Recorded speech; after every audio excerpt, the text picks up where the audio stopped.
Everyone thinks rap legend Snoop Dogg is a great guy, but is it all an illusion? I was like, not Snoop. I was at the forefront, the most violent record label in the world. Snoop Dogg and Tupac lived under the control of rap's most violent kingpin, Suge Knight. Suge demanded loyalty. I had to step out of that situation. Shakur was shot 4 times in a car driven by Suge Knight. The type of relationship you only get that once in a lifetime. I have actual remorse. You were the only person that stood up to Suge Knight. The last time I saw him, he was holding on to his last breath. I had got off the radio station with Angie Martinez. She asked me on the air, how do you feel about Puffy and Biggie? And I said what I felt. They're my homeboys, I love them. When I got back to the hotel, it was a whole nother atmosphere. So when we got on the plane to go back to LA the next day, Suge didn't let none of my security ride with me. I had to ride with him, his homies, and Pac. I'm like, what's up, Pac? And they do me like this. So I walked to the back of the plane, give me a blanket, grab me a knife and a fork, the blanket over my nose right here, and ride like this the whole flight. Snoop was desperate to feel safe, but he'd been trapped in a life of violence and fear for years. At 12 years old, you join a gang. If you're a young black guy growing up at that time, drugs and gangs were as much a part of your life as stoplights and street signs.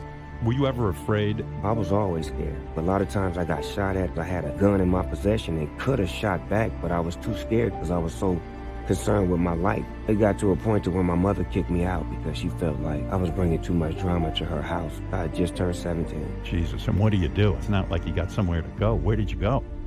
When Snoop met hip-hop CEO Suge Knight, he thought he'd finally found a way out.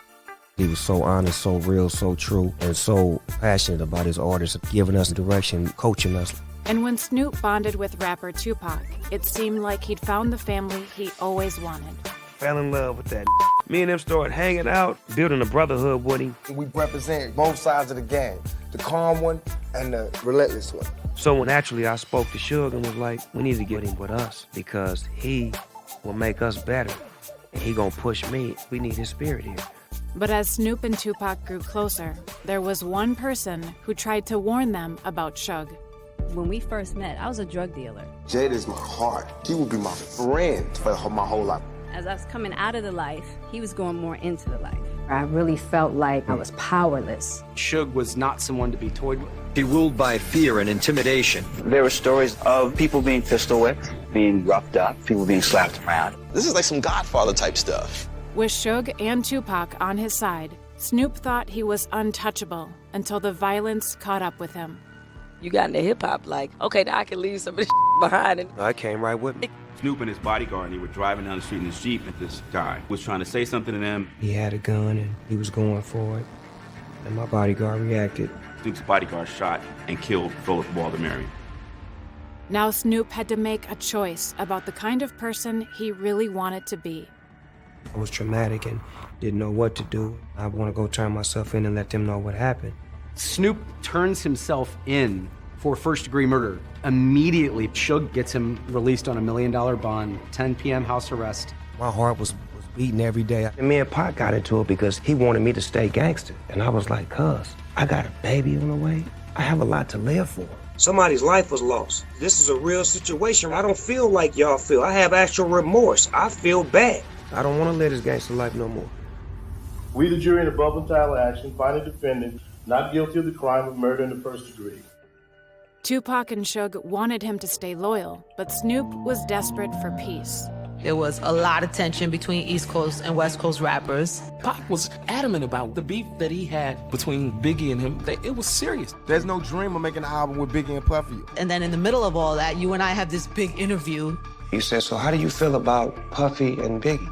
I said, I'm cool with them. I want to do some music with them. I want to work with them. Tupac took it as if I wasn't down with him no more. Death Row looked at me as like a traitor. You had sided with the enemy.